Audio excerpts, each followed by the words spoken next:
গয়নাই দেয় এটা সাফারি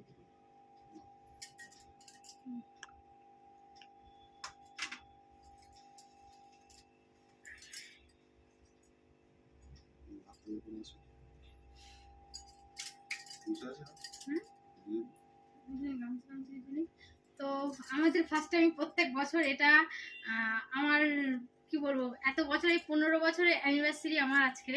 তো আমি এই 15টা বছর ধরে এই একই নিয়ম পালন করে আসছি যে রাতের বেলা করে হোক বা দিনের বেলায় হোক যখনই একটা সময় পাই তখনই এরকম সাজুগুজু করে সুন্দর করে ওর হাত থেকে সিঁদুর পরি বছরে একটা দিন।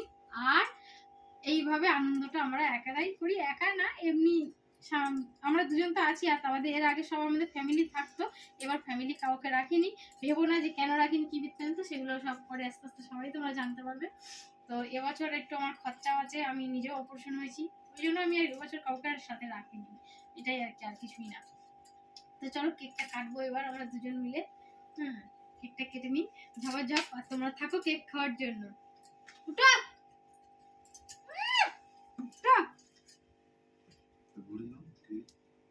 ঠিক আছে ঠিক আছে ঠিক আছে ঠিক আছে ঠিক আছে ঠিক আছে, আবার ঘোরানোর কি আছে, কাট না।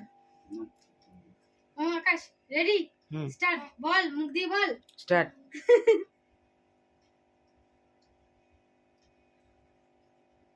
তো আমার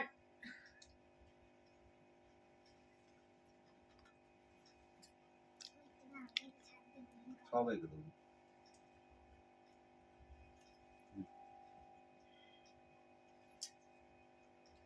আমার ক্যামেরাম্যান ওখানে দাঁড়িয়ে আছে, একটু ক্যামেরাম্যানকে খাইয়ে আসি, আর তোমরাও সাথে খাও, আমাদের সাথে তোমরাও খাও। তো চলো ক্যামেরাম্যানও খেয়ে নিল, আর আমরা কেকটা এবার তোমাদের দেখা ছাড়া তার কোনো উপায় নেই, ভগবান আশীর্বাদ করো যাতে সব সোশ্যাল মিডিয়ায় যত আমার বন্ধু বান্ধব আছে, যত ফ্যামিলি আছে, আমি যেন তাদের অনারে যেন কোনোদিন একটা পার্টি দিতে পারি, এরকম যে তারা যে মন চাইবে আসবে, যে এরকম না কার্ড দেখালে আসবে বা কিছু, মনে এরকম তো ইচ্ছা বিশাল আছে, জানি না কবে সেই দিনটা আসবে, হবে। যে এরকম না যে কার্ড হিসাবে যে বেঁচে বেঁচে গেস্ট বলবো, এরকম না, অঢেল আসো আর খাও, কোনো ব্যাপার না। এই দিনটা যেদিন আসবে সেদিন করে আমার জীবন সার্থক হবে। আর তো আমার অনেক ইচ্ছা আছে, জানি না পারবো কি কিনা, সেগুলো এখন বলে লাভও নেই। তো চলো চলো আমি একটু হাতটা দিতে আসি।